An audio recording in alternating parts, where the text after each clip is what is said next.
and welcome to the Westlife Development Limited Q1FY25 earnings conference call. As a reminder, all participant lines will be in the listen-only mode, and there will be an opportunity for you to ask questions after the presentation concludes.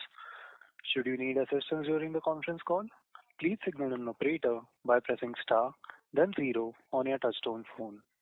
I now hand the conference over to Mr. Chintan Jajal. Thank you, and over to you, sir. Thanks, Iran. Welcome, everyone, and thank you for joining us on Westlife Foodworld earnings conference call for the first quarter ended 30th June 2024. I am Chintan Jajal, lead IR at Westlife. From the management team, I have with me Mr. Amit Jadhya, Chairperson, Ms. Smita Jadhya, Vice Chairperson, Mr. Saurabh Kalra, Managing Director, Mr. Akshay Jadhya, Executive Director, and Mr. Rushit Shah, Chief Financial Officer. We will kick off today's conversation with Akshay sharing his thoughts on overall business progress and outlook. This will be followed by Saurabh taking us through operational, financial, and strategic highlights. For that, we can open the forum for questions and answers. We will be referring to earnings presentation and financial releases available on the BSE, NSE, and investors page of our website. I also request you to please go through the safe harbor disclosure in our earnings presentation. With that, I now request Akshay to commence this session. Thank you, and over to you, Akshay. Hello and good afternoon, everyone. I extend a warm welcome to all joining us today to review the performance of Westlife Foodworld for the first quarter of FY25. I'm very pleased to announce that your company has crossed a significant milestone of opening 400 McDonald's restaurants this quarter. We now proudly serve customers across 66 cities, and to further expand our market presence, we successfully opened 6 new restaurants this quarter. Aligned to our Vision 2027, we are targeting to open 450 to 500, to open 45 to 50 new stores in FY25, with a focus on South, smaller towns, and drive-throughs. In response to the challenging current environment, a sustained focus on driving guest counts by leveraging the meals platform and value remain the cornerstone of our strategy, ensuring that our customers continue to see McDonald's as their go-to choice. By continuously refreshing our menu and introducing new offerings, we kept our customers engaged and excited about our brand. For instance, we launched the McFiesta range, which spiced up our iconic core burgers, McVeggie and McChicken, for the quarter. We also launched mango-flavored desserts, which received good customer response. McCafe food items like cookies and brownies, which were piloted over the past few quarters, are now being extended across our entire network. We aim to achieve a 15 to 18% contribution of McCafe to store AUV by 2027. Additionally, to connect with our Gen Z customers, we brought the anime world to life at McDonald's. The initiative embodies our dedication to integrating our brand with popular culture, offering unique experiences that resonate with the relevant audiences. Consistent efforts towards strengthening our brand have yielded positive results. Our Real Food, Real Good platform, which was further bolstered with the launch of the Ye Hai Mera McDonald's campaign, where we collaborated with the celebrity chef Sanjeev Kapoor. In this initiative, Chef Kapoor championed our commitment to maintaining impeccable food quality, hygiene, and safety standards in our restaurants. Our digital strategy continues to gain traction, driven by the increasing preference for our convenience amongst our customers. As a steadfast organization, we are continuously refining our operational efficiency and focusing on improving our financial performance to further improve operating leverage. As we navigate, we are not merely reacting but proactively shaping our future by being committed to the strategic focus we laid down in Vision 2027, which remains firmly intact. Thank you once again for your trust and commitment to our journey. I will now pass it on to Saurabh at the operational and financial specifics of the past quarter. Thank you. Thank you, Akshay. Good evening, everyone. Thank you for joining us to discuss our Q1 results. Last quarter, we highlighted that after several consecutive quarters of declining out-of-home consumption, the March quarter was relatively stable on a sequential basis, but lower compared to the same period last year. I'm pleased to share that we are seeing further improvements in the underlying demand trends. Eating out frequency was higher sequentially and close to last year's level. As retail level inflation continues to moderate, coupled with higher incomes and savings, we believe discretionary consumption will improve gradually. Having said that, we will continue to monitor the market trends and drive marketing and execution initiatives accordingly. Now, turning to our performance in quarter one, our top line at rupees 6.16 billion was a tad higher on a year-on-year basis.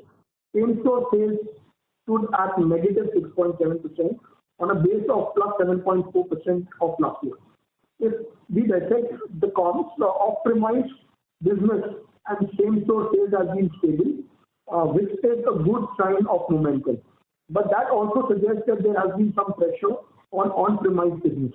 If we further dissect on-premise business, we observe that the cohort of stores that are impacted by external community-related issues continues to drag the overall momentum. These external issues are slightly prolonged compared to our initial expectations and estimates. However, we are still confident that these are transitory. If we shift our perspective, the quarter saw continuing improvement with exit months being better.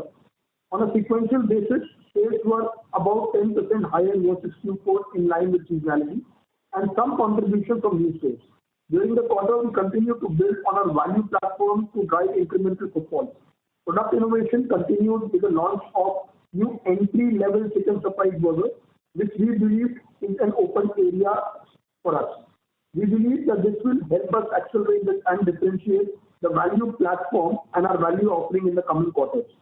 Moving on to business channels, our off-premise business grew by 6% year-on-year, contributing 42% of the overall sales. On-premise business, however, declined by 3%. Our average sales per store on a trailing 12-month basis was at 61.3 million. Digital sales stood at 69% with over 3 million monthly active users on our mobile app. My McDonald's Reward continues to gain traction, and we expect this program to further accelerate our consumer journey and our consumer frequency. Profitability during the quarter was subdued, largely on the account of unfavorable operating leverage and higher royalty. Having said that, gross margin in quarter one at 70.8% continued its upward trajectory. This despite our value platform play. This underscores the robustness of our business models in driving various value segments as well as our supply chain excellence. Restaurant operating margins and operating EBITDA were lowered by around 400 bps YOY. Other operating expenses were higher on account of elevated marketing spend, which will continue for next 1 or 2 more quarters. Depreciation normalized to 7.9% is likely to go down further with better volumes. Cash tax stood at 463 million or 7.5% of sales. On network expansion, we added 6 new restaurants in Q1. As of June 2024, the total restaurant count stood at 403 restaurants across 66 cities. 92% of these restaurants are McCafés, 86% are EOTF restaurants, and 20% have drive-thru. Our network expansion plan remains unchanged. We will add 45 to 50 restaurants in FY25, reflecting our confidence in the structural growth and opportunities which lie ahead. Finally, while the business environment remains tough, demand green shoots are emerging. While robust value platform strategy and a pipeline of innovative products, we are optimistic of higher average unit volume in the second half of the year. We remain committed to our Vision 2027 targets. Thank you for your time. I now hand over the call to the moderator and open the forum for your questions. Thank you very much. We will now begin the question and answer session. Anyone who wishes to ask a question may press star and 1 on their touchtone telephone. An operator will take your name and announce your turn in the question queue. Participants are requested to use handsets while asking a question. Ladies and gentlemen, we will wait for a moment while the question queue assembles. The first question is from the line of Shirish Pardeshi from Centrum Broking. Please go ahead. Yeah, hi team. Good evening. Thanks for the opportunity. I have three sets of questions. Starting from the negative SSG, and now we have launched the entry-level burger. Do you think this is enough for us to arrest the decline in SSG, or we need to do more activities in terms of the localized promotions, and there is a need for further improvement in new products? Thank you, Girish. To me, the first point is, as you would know and as you would look at our history, we always believed that we want platforms to work. And I think we had launched our value meal EVM platform last year in June and further strengthened it in October of last year. Post that, when we looked at our situation, we saw that there was an opportunity for our value platform to be strong enough for snacking. And the McSavers Plus platform, 69 rupees for 1+1, is an endeavor in that direction. And we believe that these platforms, along with our existing platforms, are good enough to drive not only short-term but long-term sales. That's how we've been looking at it. And then we believe that it's a part of the play which we've already committed to in Vision 2027, which includes being a leader in meal, snacking through coffee, burgers, and chicken. Hello. Hello. Yeah, we can hear you. Yeah. So that's helpful, Saurabh. Follow-up to that, I think our margins has been at the lowest. Now, if the value layer picks up, for example, you will be positive, say LFL or your same-store sales growth will improve. But does that mean that the margin, there are very limited levers at this point of time to improve from here? So, Shirish, this is Akshay here. So from our point of view, as you've seen, we've consistently delivered an increase in both gross margin and EBITDA margin over the years. And the current, drag in margin has typically come from operating deleverage, obviously because of, negative same-store sales. From our point of view, as we see average unit volume picking up, you'll not only see margin grow, you'll see it grow exponentially because of the operating leverage that will come in.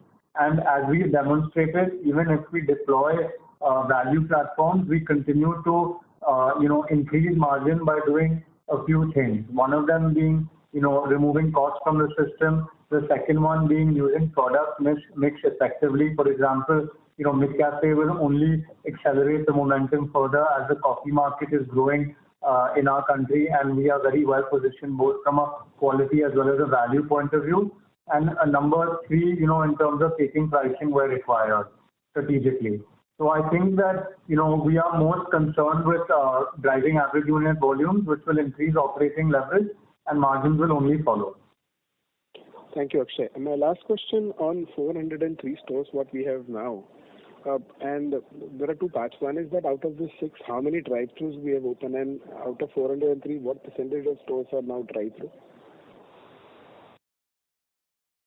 Around 20% are drive-thru. So around 400, we have got around 82 drive-thrus in total, and we've opened one drive-thru in the last quarter. Okay.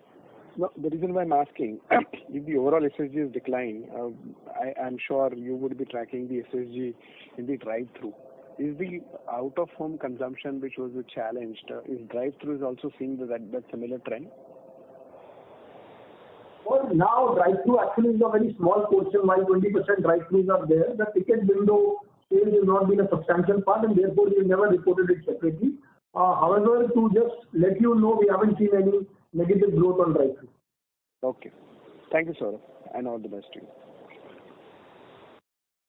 Thank you.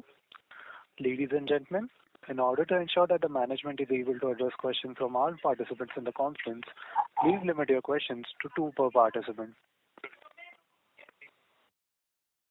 The next question is from the line of Percy from IIFL.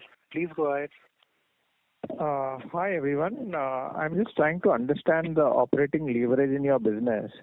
So since this is Q1, I'm looking for another normal Q1 where you were operating. So basically, FY24 Q1, we saw things going up, but now things have sort of moderated, either because there was some amount of revenge spending which has come down, or there is a general demand slackness, etc. So I'm just dialing back to your Q1 FY20.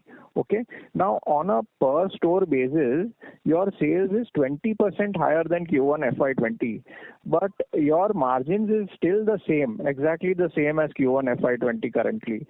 So why is it that we are not getting any operating leverage in this business? The other way I can look at it is, if you want to look at something more recent, then we can look at Q3 FY22, where the sales per store is actually a tad lower than what we have done this quarter, but we had a margin of 16.6%, and now we have a margin of about 13%. So why is it? I can understand that negative same-store sales growth, etc., but ultimately the sales per store should correlate to what kind of margins you are able to deliver. So thank you, Percy.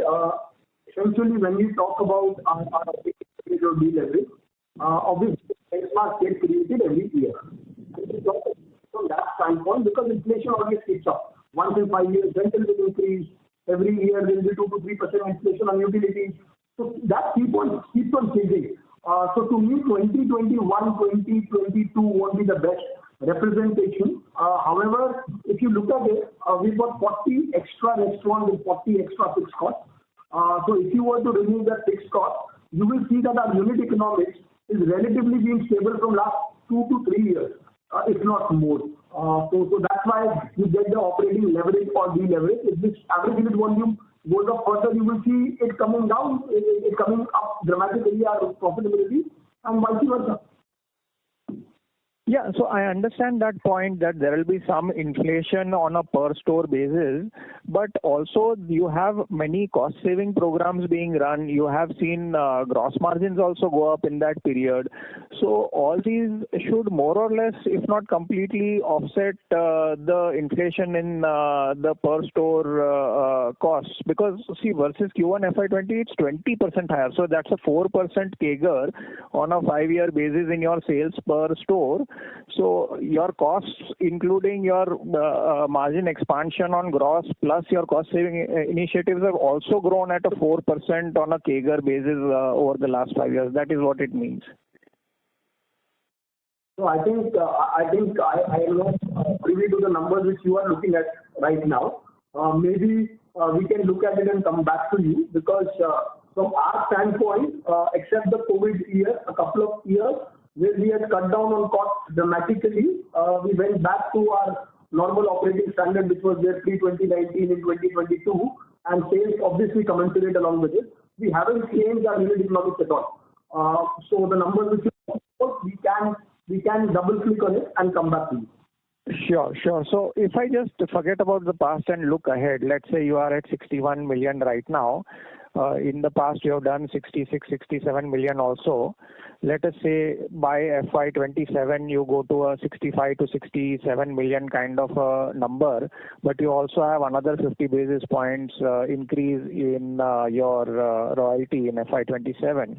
So this 8% margin on a pre-Ind AS basis which you have done, how much can it go up to? So let us say it is 7.5 with that 50% deducted from FY27 to make it comparable. So this 7.5 can go up by how much? 200, 300 basis points if the sales goes up by, let's say, 10% on a sales per store? So Percy, I will answer this in a very simple format. Obviously, we used to have this number at 15-16% of EBITDA margin, and then our goal is to go towards 20s, 19s, 20s is what we have spoken about in Vision 2027. I don't think structurally anything has changed for us, where we are not committed to that number. We are committed to that number. We see a very clear roadmap to it also. So maybe it's been long since we are connected. Maybe Chintan will help you a little bit more if you want to have a deep dive on this one.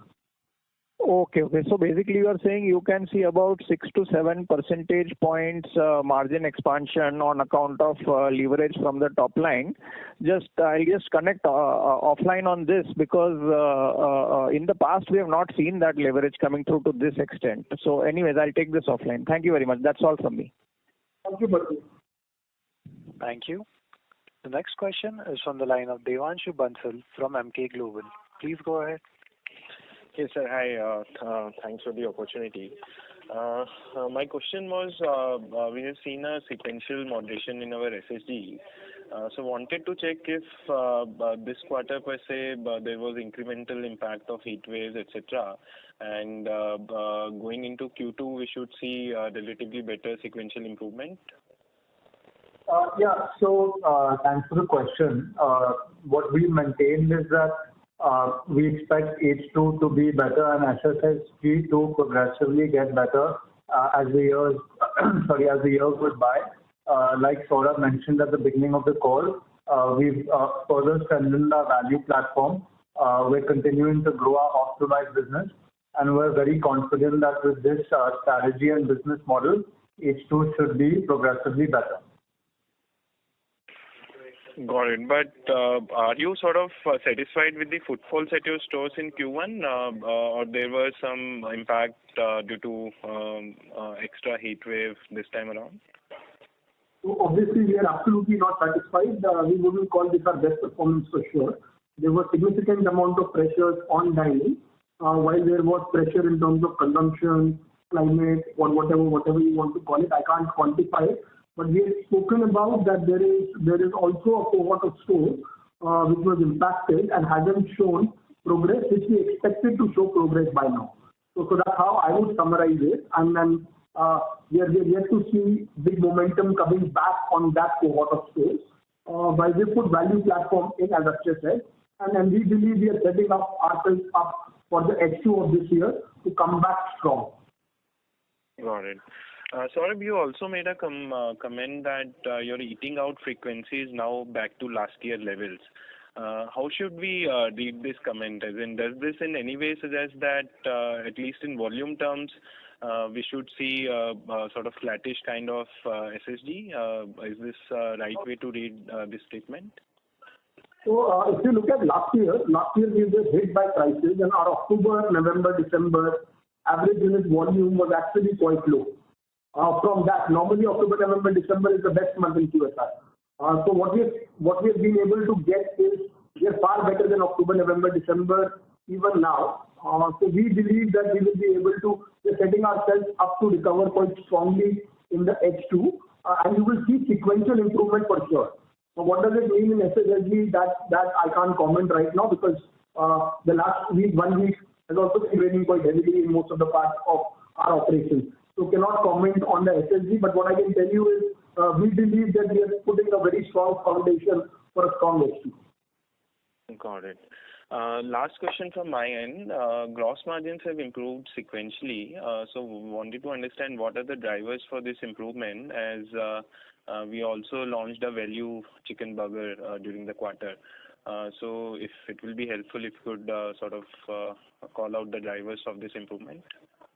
I will pass on the question to Ruchit, who's our CFO. Yeah.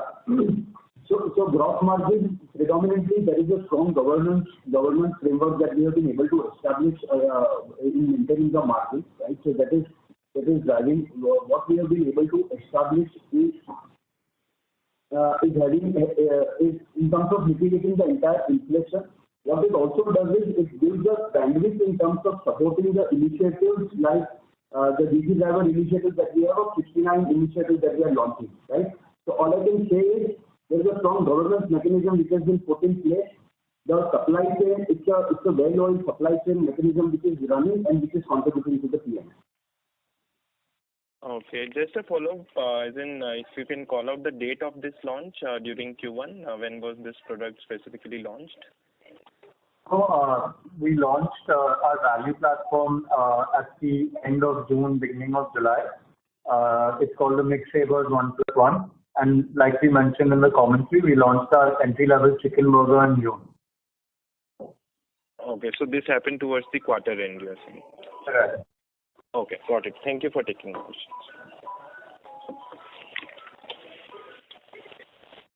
Thank you.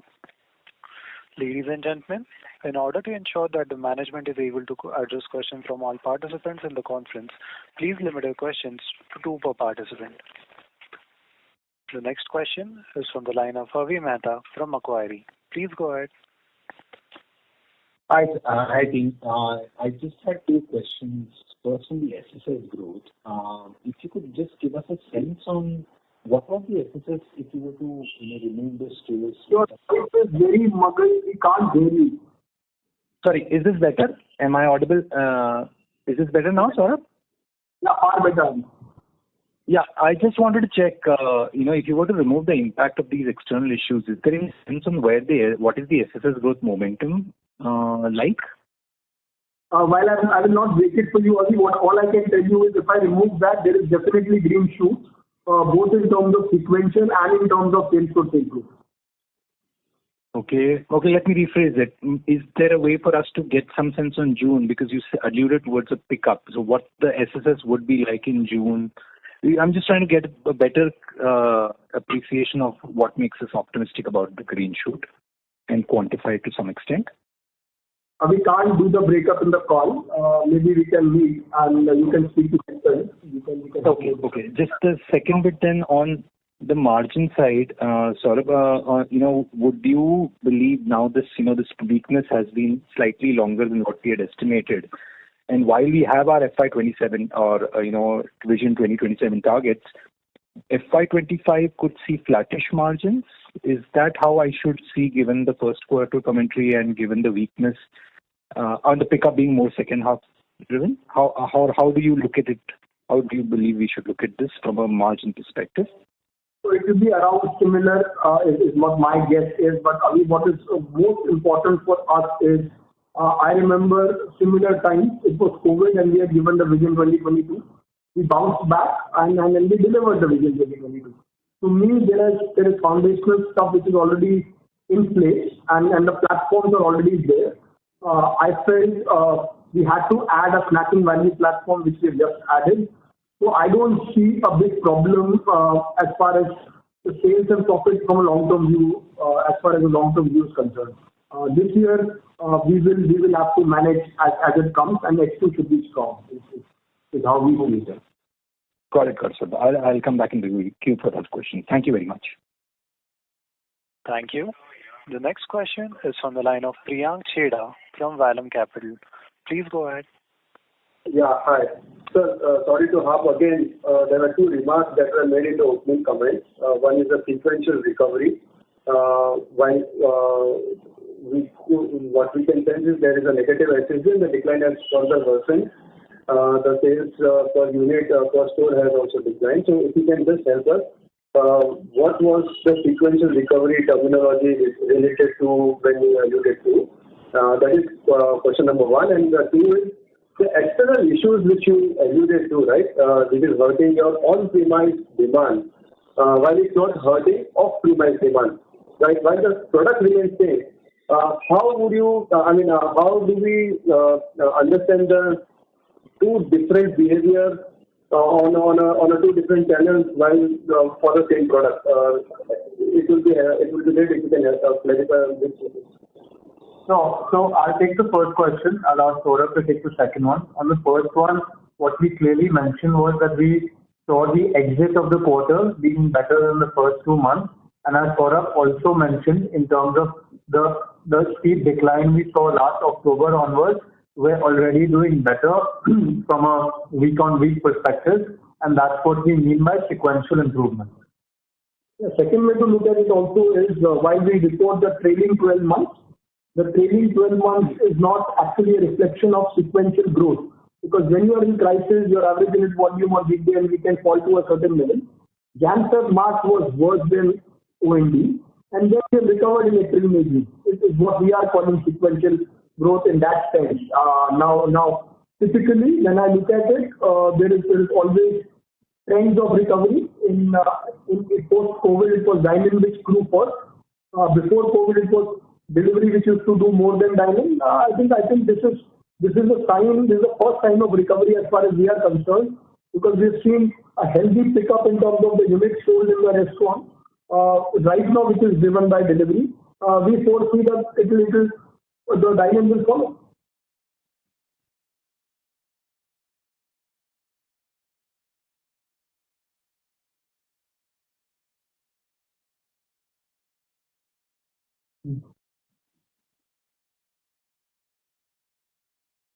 Hello, are we audible? Yes, sir, you are audible. The next question is from the line of Krishnan Sambamurthy from Nirmal Bang Institutional Equities. Please go ahead. Yeah, hi.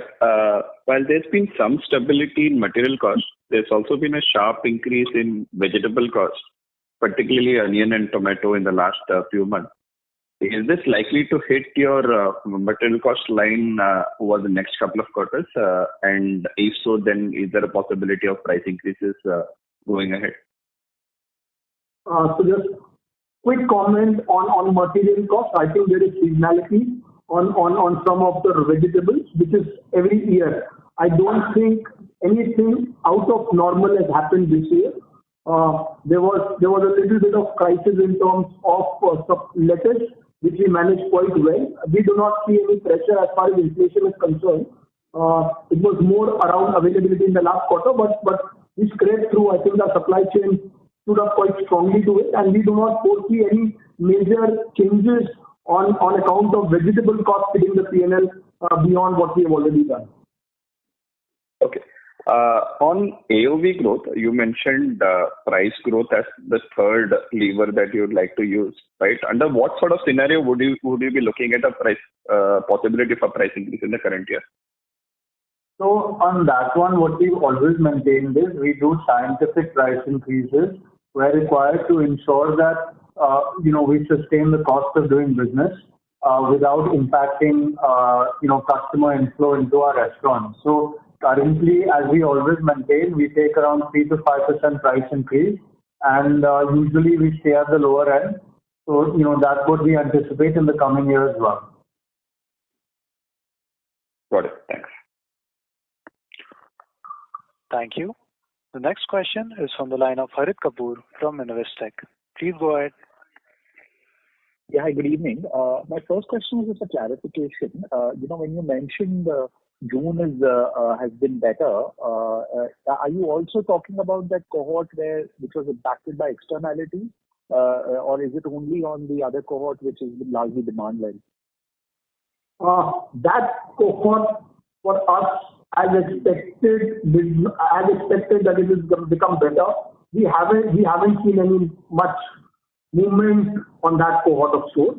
However, on the back of, like I said, value and snacking, we did see some green shoots emerging in the other cohorts. Got it. Okay, understood. And the second part was on the value offering side. Do we assume that this is the first of a few things that you're going to do in this space? You obviously did the chicken burger, you have the 69 value offer as well. Is it the first of few, or this is probably what it's going to be for the near term? The reason I ask is there is obviously a twofold impact, one on gross margins as well as on probably on marketing spend as you push this, as you push these offers, forward. And so just wanted to get your sense on how you're thinking about it from a slightly medium-term perspective. Yeah, so to answer the question, as we maintain, as Saurabh mentioned earlier on the call, we have always been a leader in value, and what we wanted to do currently was further strengthen our value platform. So we started with the extra value meals which we launched last year. We further strengthened it at the end of last year with a stronger proposition, and we most recently, like Saurabh said, wanted to strengthen our proposition in snacking as leaders in the category.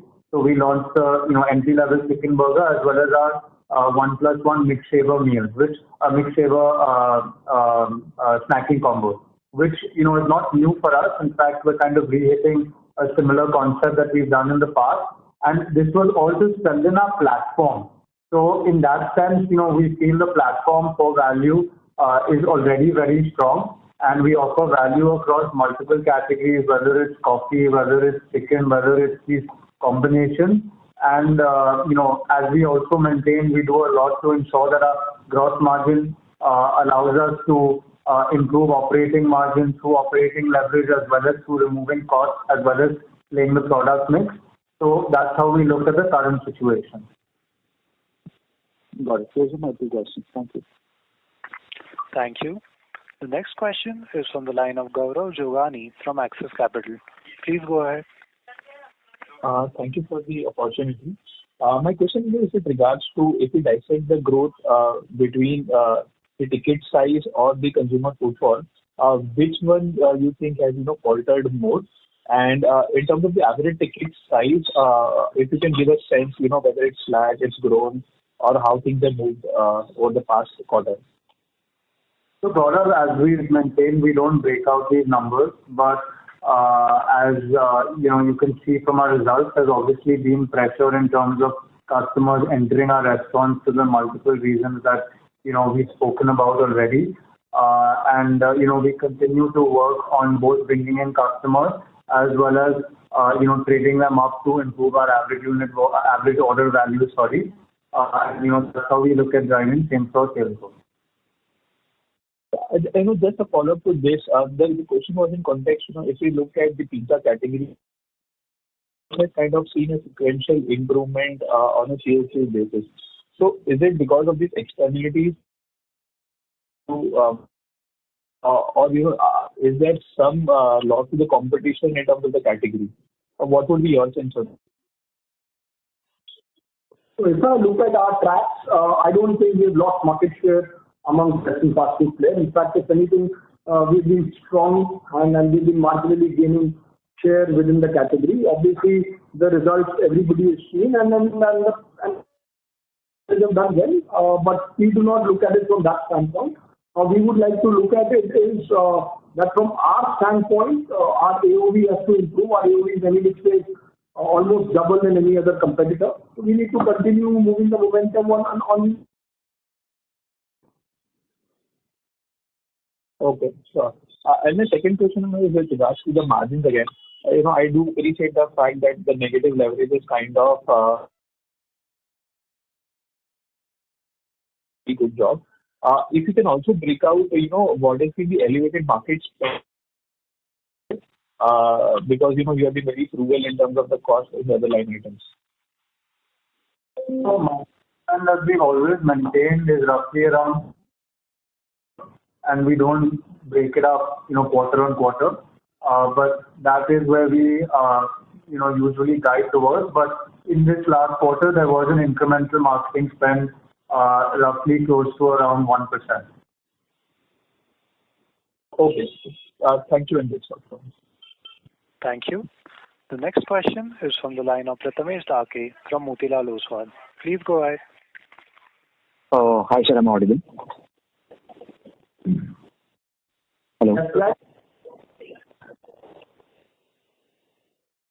Yeah, Prathamesh, you are audible. Please go ahead. Yeah. So my question is regarding our top. SSG is negative. Our sales growth seems to be buoyed by new stores with 12 months. As a result of which, revenue per store of the new stores in the last 12 months exceeds the revenue per store of stores opened, which have a vintage more than a year. This has happened for the first time in the last 2 years. Can you tell us the reasons for the same? And are these stores in the same cluster, or are these the on-premise stores that is contributing to our growth? Well, if I understand your question right, you are asking whether our average unit volume of the new store is better than existing store? Yeah. Answer, no, it is similar to little lower, which has always been the case. So there is no difference. But obviously, we opened 40 restaurants. That's caused a little bit of growth which has happened, with same-store sales growth being negative. So whether at the growth level, some of the new stores are partly covered for that. But are they at system average? No. That's not the right assumption. Okay, understood. That's all from my side. Thank you. The next question is from the line of Nihal Mahesh Jham from Ambit. Please go ahead. Hi, good evening. Am I audible? Yes. Yeah. So two questions from my side. The first was on our chicken offering. Is it that we've taken the product, the bone-in chicken, now beyond South, or it still remains mainly towards the southern region, and what are the plans ahead on that? So it remains in the South. Like we've always said, the reason for the launch was that in the South, customers and the customer proposition of fried chicken was essential to win the meal day part. And, we've done it very successfully. And as a result, we've continued to keep it in the South, and we're kind of further strengthening the proposition. And we have it in select stores in the West, where we felt it was relevant, but the proposition is primarily for the South. You will shortly also see, like I said, a strengthening of the platform. We have the mixed spicy fried chicken. We'll be, over the next quarter or two, launching a new platform called the McCrispy chicken as well. And that's going to make the platform of chicken in the South even better. Understood. So the plan is just to keep it to South and some select West stores, not to take it to the entire 400 store rollout at this point in time. Correct. Got that. The second question was, if I look at the last 3 years, the effort on the gourmet launches 2 years back plus the EOTF, I thought was in a way an effort to premiumize the brand as such. Now, when I look at these value launches, is this an effort just to stimulate current demand given how the situation is, or are these permanent launches and you are going to see more value offerings coming ahead? So, Nihan, how we look at it is as a brand, as a brand that's a leader in this space, we need to lead across the pricing ladder as well as the category ladder, which is why we've done burger, chicken, coffee, we've done premium stuff like EOTF, McCafe, and also, value is what we stand for. So it's actually all about value for money, which is not only about price, it's about the price that you get, it's about the product quality that you deliver as well as the experience. So all of them come together and they offer the customer the best value for money.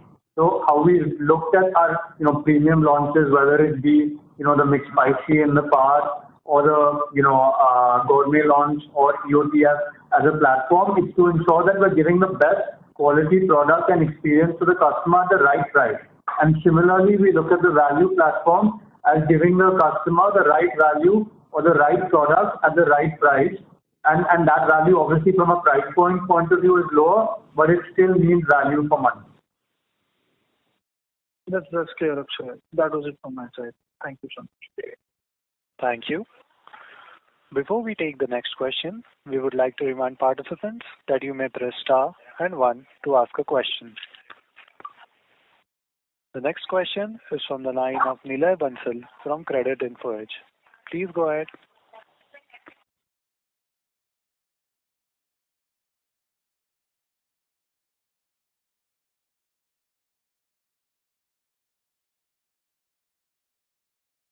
The next question is from the line of Saurabh Kundan from Goldman Sachs. Please go ahead. Thank you for the opportunity. I just wanted to ask you if internally you track your affordability of your menu versus QSR in general or like competition, and where are you now versus, let's say, a year back when you started launching value?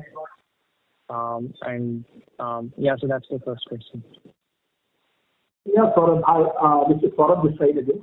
So from us, as far as we are concerned, you would have seen that our real competition is actually us, because our average volume is almost double of the competitors. So what we have to look at is, are our platforms good enough to attract consumers to our restaurant and good enough to retain them for a long time? So when we look at that mix, we felt that we had to do a job as far as the value meal proposition was concerned, in which we launched the extra value meal everyday platform, which was a 149 platform. And now we believe that snacking was a price point we needed to have to get more consumers in for a snacking occasion. And therefore, McSaver Plus is our platform as far as the snacking day part is concerned. So really not bothered about what competition does, what it doesn't. we would really look at saying what is really value from a consumer standpoint and can we sustain? Because I don't think we have ever played a game in which if somebody does X price, I undercut and they undercut and I undercut. I think it's about long-term sustainability. One of the considerations which goes into a platform is it long-term sustainable? And for us, both Muktivar Plus and EVM are platforms which we are committed to in order to make sure it drives value to our consumers. Right. Thank you. And the second question is actually around some announcements made in the budget. I just wanted to check with you if the announcements around the employment-linked incentives, something that the government will help companies with on the ETF side. Does it impact? Does it positively impact you at all, or it's not relevant? So we are still we are in the process of analyzing in detail, right? But preliminary our assessment is we don't see a major impact flowing in from this budget into the financials. Okay. Right. Thank you. Thanks a lot. Thank you. The next question is from the line of Abhishek Kumar from Sanctum Wealth. Please go ahead. Hi, good evening. So I have a question related to the general demand scenario. I just wanted to add your understanding of the same. Sorry, you are clearly audible. Just hold on. Yeah, am I audible now? Yeah, better.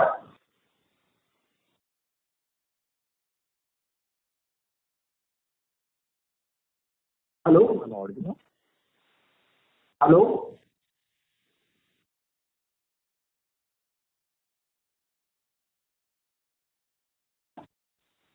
The participant seems to be disconnected. Ladies and gentlemen, that was the last question for the day. I now hand the conference over to the management for closing comments. Okay. Thank you everyone for joining, and we look forward to seeing you next quarter.